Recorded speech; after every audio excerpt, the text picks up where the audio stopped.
Welcome back, everyone, for another deep dive. This time, we're going to be tackling something I think we all struggle with a bit: procrastination. Oh, yeah. Putting things off, until the last minute, sometimes even longer than that. But we've got a really interesting book here that's going to give us some insight, I think, into why we do that and how we can stop it. And the book is called Stop Procrastination. Catchy title. Yes, Yeah. very catchy, very straightforward. So I'm hoping that we can equip all of our listeners out there with some actionable tools so that they can finally conquer procrastination and boost their productivity once and for all. Sounds good to me. And one of the things I was reading about in this book that I thought was so interesting is that there are actually different types of procrastinators. Oh, is that right? I know. So we're going to get into that a little bit later, and maybe some of you will be able to identify with some of these different types. I'm excited So, to find out what type of procrastinator I am. all right. Well, why don't we start off by, sort of talking about what is procrastination? Like, what is it really about? Because I know we kind of throw that term around a lot, but this book dives into the psychology of it a little bit more. Yeah, it does. And, it goes beyond just calling it laziness or Right. poor time management, which we often do. Right. We think of someone who procrastinates as lazy. Right. But it really delves into, the emotional and psychological factors that contribute to this behavior. And it is a very complex behavior. Yeah. And I think a lot of us can relate to that, feeling like it's more than just being lazy, Like sometimes I know I'll put things off because I'm afraid of failing, or sometimes even the opposite. Like the pressure of success feels too big. Oh, yeah, absolutely. And the book actually mentions those as very common triggers for procrastination. Oh, really? Fear of failure, Yeah. fear of success, even fear of judgment. Mhm. Those can all lead us down that procrastination path. It's interesting. It is. And in fact, the book identifies 5 distinct types of procrastinators. Oh, I'd be curious to know, as you hear these descriptions, which one resonates with you the most? okay. Yeah. Like a personality quiz? Yeah, let's see. Okay, let's hear it. So first up, we have the perfectionist. Oh. So this is the person Yeah. who gets bogged down in the details, Mm-hmm. striving for flawlessness. All right. And they often delay a project until it meets, their impossibly high standards. Okay, I can definitely see myself in that one sometimes. Like the fear of not doing something perfectly just paralyzes me, and then I end up doing nothing at all. Oh, absolutely. Perfectionism can be a major roadblock for a lot of people. Yeah. It's important to remember that done is better than perfect. So true. Yes, and progress over perfection should be the motto. I love that. But let's move on to the next type, the dreamer. Okay, the dreamer. So this procrastinator is a master of brainstorming, Uh-huh. generating brilliant ideas, Oh, yeah. but then they struggle with the actual execution. Oh, they're the idea people. Exactly. They get caught up in that planning phase. Right. Always thinking about what they're going to do, but rarely taking that concrete action. I wonder if the dreamer is the most common type of procrastinator, Could be. listening to a podcast like ours. Hoping to find that spark to get started on those big ideas, Yeah. but who knows? Okay, so the perfectionist and the dreamer. What's next? All right, so next up we have the avoider. The avoider. So this individual puts off tasks because they fear criticism or judgment. Okay. They would rather just avoid a task altogether Makes sense. than risk that negative feedback. I can definitely relate to that. Sometimes it feels easier to just ignore that task Right. and hope it magically disappears. Yeah, but of course it never does. It never does. It always comes back to haunt you. Well, But speaking of avoiding tasks, the next type of the crisis maker seems to actually thrive on that last minute pressure. oh, that's right. Yeah, the crisis maker, they intentionally delay tasks to create that sense of urgency. It's like they need that deadline looming over them to actually kick into gear. Exactly. They get a rush from that adrenaline of working under pressure, Right. which, may work for some people. Yeah, but not a sustainable approach, I would imagine. Not really, no. Okay, so we've got the perfectionist, the dreamer, the avoider, the crisis maker. And last but not least, Who is it? the overwhelmed. Oh. This person feels paralyzed by that mountain of to-dos, Right. leading to inaction and ultimately more stress.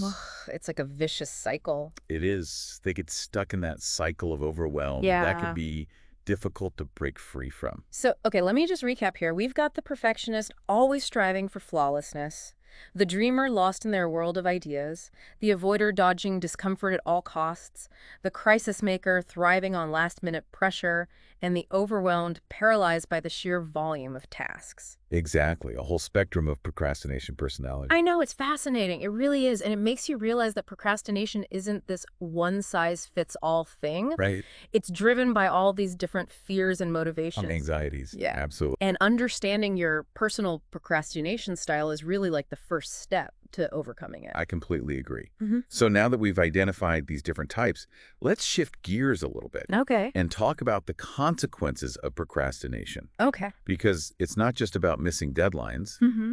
We're talking about a domino effect that can really impact your entire life. Okay, so this is where it gets really interesting. Yes, I'm intrigued. we'll unpack all of that after a quick break.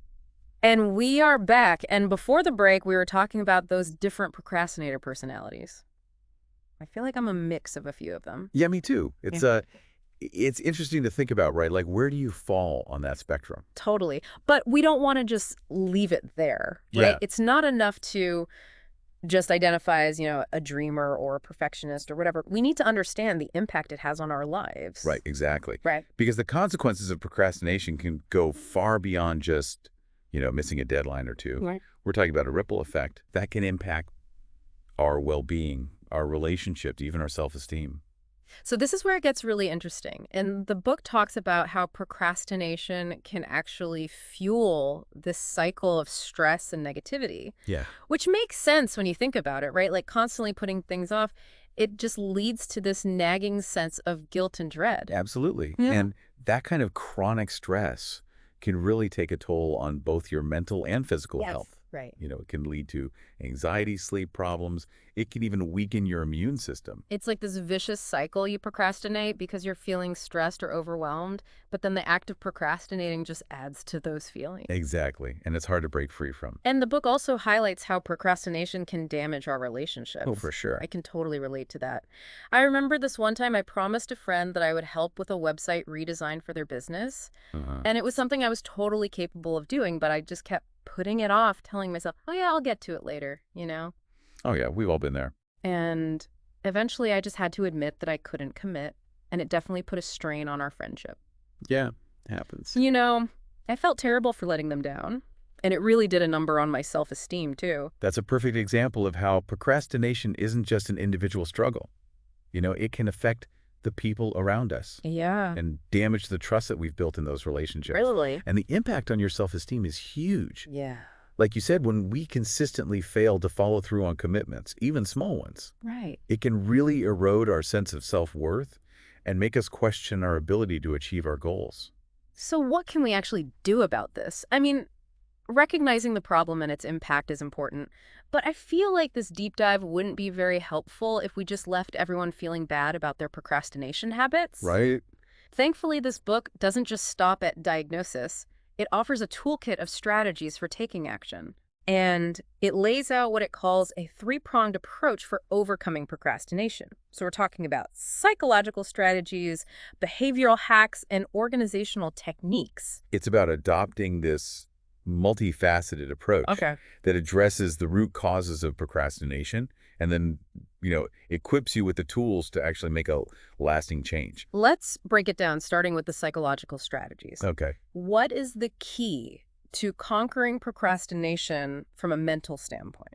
Well, it all starts with shifting your mindset. Okay. We need to reframe those negative thoughts and challenge the self-defeating beliefs Yeah. that keep us stuck Great. in that cycle of procrastination. When you mentioned the perfectionist earlier, Yeah. that really resonated with me because I think that fear of not doing something perfectly is a big reason why I procrastinate. Uh-huh. It's like I'd rather avoid doing it at all than risk doing it imperfectly. Yeah, and that's a very common struggle. And the book actually offers some great strategies for overcoming that. Okay. Like, what? So, for example, instead of getting caught up in the pressure of doing something perfectly, Right. try focusing on progress over perfection. Okay, yeah. Embrace the idea that done is better than perfect. Love that. Remember, action breeds motivation.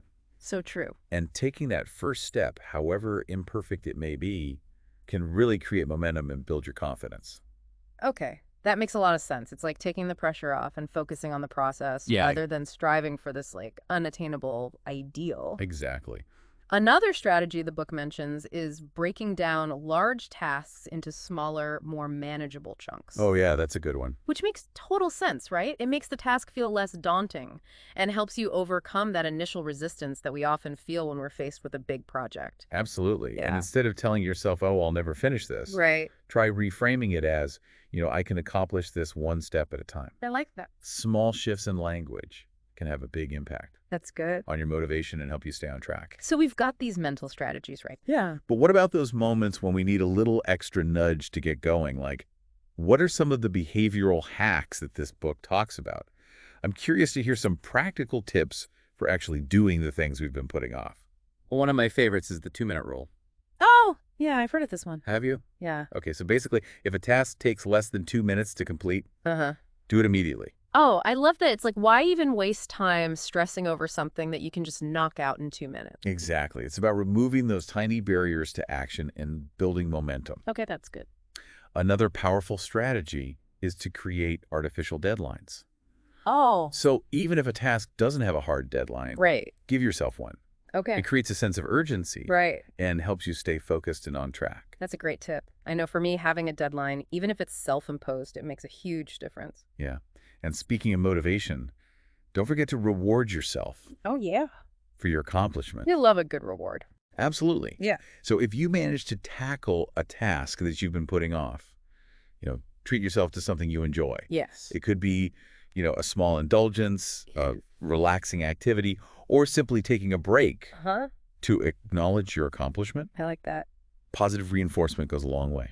So we've got the mental strategies for reframing our thinking, right? Yeah. We've got the behavioral hacks for like tricking ourselves into taking action. But what about the organizational side of things? Yeah, so that's the third prong of the approach, the organizational techniques. Okay. So it's about leveraging systems and tools Right. to create structure and clarity in your work. Okay, so like what kind of tools are we talking about? Well, one classic time management tool that the book highlights is the Eisenhower matrix. Oh, yeah, I've heard of that one. Yeah. But I'm a little fuzzy on the details. How does it work again? Okay, so basically, the Eisenhower matrix is a simple but effective way to prioritize your tasks Huh. based on their urgency and importance. Okay. So you create a grid with 4 quadrants.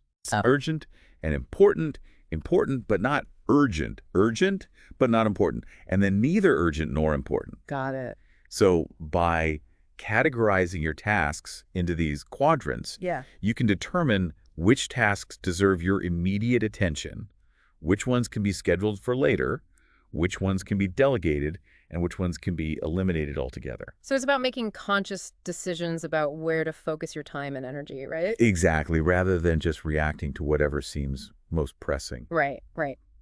at the moment. Okay. And the book also emphasizes the importance of creating a daily or weekly routine, Mm-hmm. to help you stay organized and on track. Okay. Having a structured schedule can really help you build consistency and discipline, which are essential Yeah. for overcoming procrastination. You know, one thing that really stood out to me in this section was the idea of using technology to our advantage. Oh, yeah, for sure. Like we have all these amazing apps and tools at our fingertips for task management reminders, progress tracking. It's like having a personal assistant in our pocket. Absolutely. Technology can be a game changer when it comes to staying organized and overcoming procrastination. But it's important to remember that these tools are most effective when used intentionally and integrated Right. into a larger system that supports your goals and values. It's not about relying on technology to like magically solve all of our problems, Right. but using it strategically to like amplify our efforts and make it easier to stay on track. Exactly. And speaking of staying on track, there's one more important concept that I want to touch on before we move on. Okay. The idea of keystone habits. Ooh, keystone habits. What are those? So keystone habits are these small but impactful changes that have a ripple effect on other areas of your life. Okay. Think of them as the foundation Uh-huh. upon which other positive habits are built. Okay. They create this cascade of positive change that can transform your daily life and help you overcome those ingrained patterns of procrastination. So it's not that these habits are directly related to procrastination, Right. but they kind of create this positive domino effect. Exactly. That makes it easier to tackle procrastination in all areas of life. Precisely. For example, one of the keystone habits the book highlights is waking up early. Oh, okay. It may seem like a simple change, but it can have a profound impact on your productivity, your energy levels, and even your overall sense of well-being. Yeah, I can see that when you start your day with intention and purpose, it kind of sets a positive tone for everything that follows. Exactly. And that positive momentum can help you stay focused and motivated throughout the day, making it less likely that you'll fall into those old patterns of procrastination. So, like, what are some other examples of keystone habits?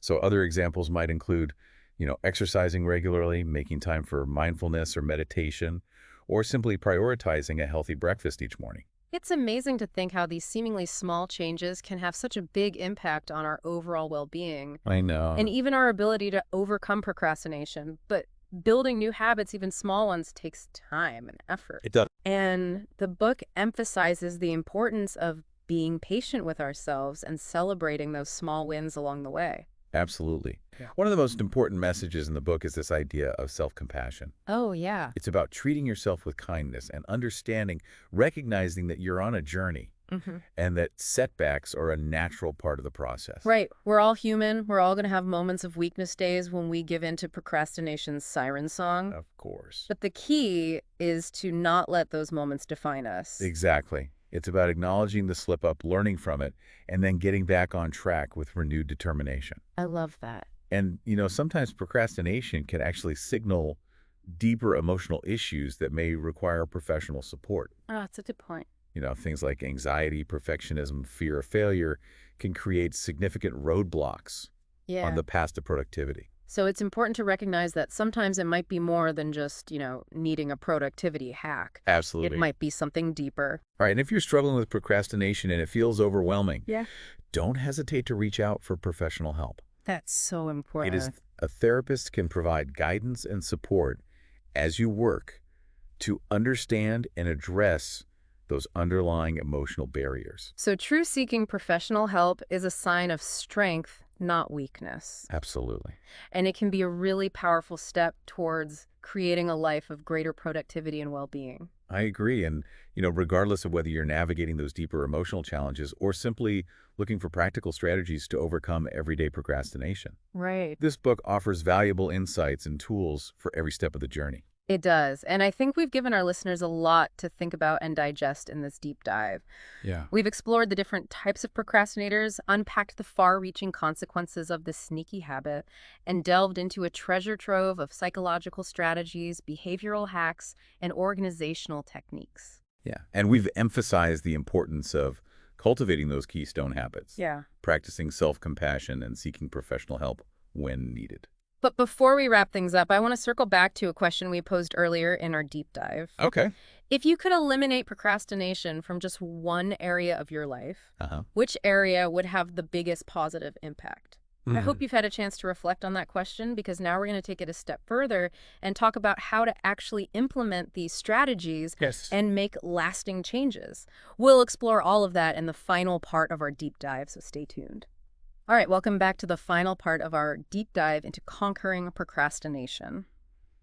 Hopefully you've had some time to reflect on that question we left you with. Which area of your life would you want to eliminate procrastination from? Because we've covered a lot, all the different types of procrastinators, the strategies, but now it's about taking action. Exactly. It's time to shift gears from, understanding to actually doing.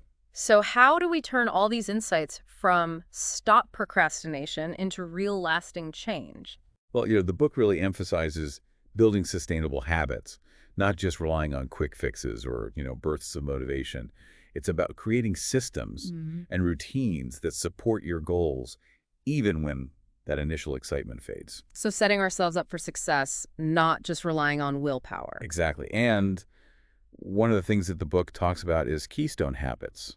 We touched on this a little bit before the break. Yes, and I'm still a little fuzzy on how those work. Yeah. So think about a keystone like in an archway, right? It's that central stone that holds the entire structure together.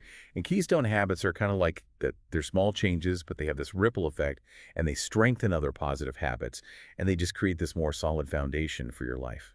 So it's not that these habits are directly related to procrastination, but they sort of create this positive domino effect that makes it easier to tackle procrastination in other areas. Right. And the book gives the example of waking up early. It might not seem directly related to procrastination, Right. but think about the impact it can have. You wake up early, you have more time for exercise, maybe you eat a healthier breakfast, maybe you even have a few minutes for meditation or journaling, and all of those things contribute to increased energy focus and a sense of control over your day. Wow, yeah, I can see that it's like creating this positive upward spiral Uh-huh. where it just makes it easier to make healthier choices throughout the day. Exactly. And the best part is, you don't have to overhaul your entire life to start experiencing these benefits. You can just start with one small keystone habit that resonates with you. Okay, so what would be an example of that? Well, maybe it's waking up 15 minutes earlier or committing to a 10-minute walk each day or even just 5 minutes of mindfulness before bed. Okay, so small changes, big impact. Exactly. And as you start to experience those positive effects of that one keystone habit, it can kind of inspire you to incorporate other healthy habits into your routine and gradually build that foundation for lasting change. It's amazing how these small shifts can really make a difference. I know, it's powerful stuff. But building new habits takes time, even small ones. It does. And the book talks about, being patient with ourselves and celebrating those wins. Absolutely. Self-compassion is so important. Yeah. You be kind to yourself, celebrate the wins, and just remember that every step forward, no matter how small it is a victory. So as we wrap up this deep dive into Stop Procrastination, I think we've given everyone listening a lot to think about and more importantly, a lot to act on. We've talked about the different types of procrastinators, the consequences of procrastination, and of course, all the strategies for overcoming it. From mindset shifts to behavioral hacks to organizational techniques, we've covered a lot of ground. And we've also talked about, the power of keystone habits, those small but mighty changes that can really help you create a life of greater productivity, purpose, and well-being. So to everyone listening out there, I challenge you to take action today. What's one small step that you can take to move away from procrastination and toward your goals? Maybe it's trying the 2-minute rule or breaking down a daunting task into smaller chunks or identifying a keystone habit that you want to cultivate, whatever it is. Commit to taking that first step today. You've got this. And remember, you have the power to break free from the chains of procrastination and create a life that truly aligns with your values and your aspirations. It all starts with that first step. You can do it. Thanks for joining us on this deep dive into the world of procrastination. We hope you gain some valuable insights and feel empowered to take action. And until next time, happy diving.